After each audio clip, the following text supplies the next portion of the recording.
I'll be showing you how to embed this form on your website. So as we all know, I use those sites for my website, and I'm going to show you how you can be able to embed this code on your website, whether you're using Wix, whether you're using WordPress, whether you are using Squarespace, whatever website builder you are using. It is the same process you are going to use while trying to embed the form on your website. So now I'm going to create a new page on my Zoho site so that I can show you how it works. And let me just say forms, and I'm going to click on save, and my page has been added. So for now, as we can see, this is my new page, and if I want to add this form into this website, I can just go ahead and delete all of this. So let's delete this, and this. Okay, so after deleting all of the elements I do not want, I'm just going to click on add elements. It is the same thing you're going to have when you are using Wix or you're using WordPress or whatever website builder you are using. So you are going to come to the elements tab, and you can click on add elements, and you can be able to drag in your code snippets. Since we are going to be using code snippets, if the JavaScript works for your builder, you can use the JavaScript code over here, and if the HTML also work for your builder, you can use it. But most times HTML code is going to work if you are using the code snippets. So sometimes if you are using iframe, there will be code snippets. They might not call it code snippets on your own website builder. It might be another thing. So you just look for it in the elements tab. You will see it. Every website builder has it. So for those sites, I'm just going to drag in my code snippets here. And as you can see, I have my MailerLite form, but let me just recreate it so that we can see it. I can add in my the name of my snippet. I'll just name it okay, so I'm going to name this and I'm going to come back into MailerLite, and I'm going to copy my HTML code. So when I copy my HTML code, as you can see, it has been copied, and I'm going to go back to my Zoho site, and I'm going to paste this code over here. And don't change anything, just copy the code and paste it here. The only thing you might want to change is maybe the width and the height, and that is if you know how to change the code. So just leave the code the way it is dragged in. Just leave it like that, and you can just click on save. And when you click on OK here, as you can see, it is going to save that particular code snippet. And when I click on publish, that means I'm publishing my page or my website page.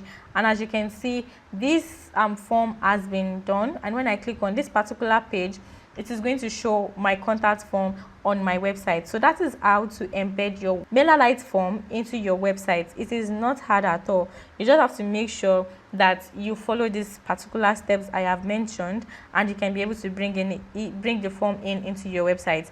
If you are finding it hard to embed this form, you can also use a button, and you can just bring a button in and just put in this what's it called, this show on click event. So just copy the button and just bring it in.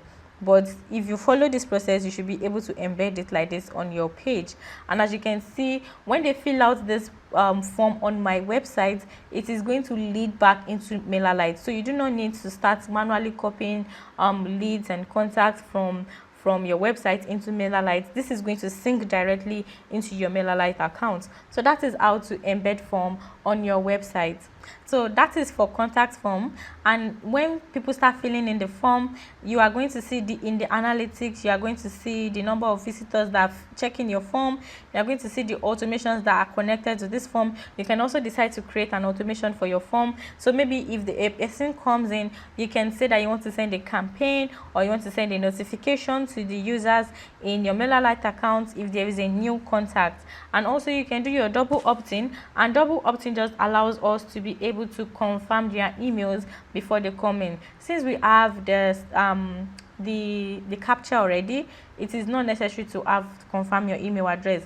So double opt-in just allows people to be able to confirm their email address before they get into your list. So if you are using double opt-in for your form, if this is turned on, this is turned off now. If this is turned on, you are saying that you want to be able to send confirmation email confirmation email to the subscribers before they can be able to join your list. So that means if they did not confirm their email from their own end, the email is not going to get into your list of subscribers in MailerLite. So you have to make sure that you want that before you can be able to toggle this on. And also for the form, you can decide to edit this form, you can rename it, you can duplicate the form, you can also delete the form if you want. Okay, so before you go, I would like to tell you something very important. We all know email marketing is great and useful for your business, but one thing you should also realize that if you do not set up the system properly in your MailerLite account, it can lead to a lot of hazard, and you do not want that. And that is why CRM Instructors is planning to come in by giving out free slots for discovery call. So if you would like to book your free discovery call so that we can be able to take a look at your MailerLite account, or so we can be able to set up your email marketing strategy, you can book the link in the description below. And when you set up this call, we are going to help you with your email marketing strategy in your MailerLite account. And also do not forget to like this video and also share with everyone that you think might need this video, and also turn on the notification bell so that you are going to get notified anytime we post a video like this. And also I will see you in my next video. Bye.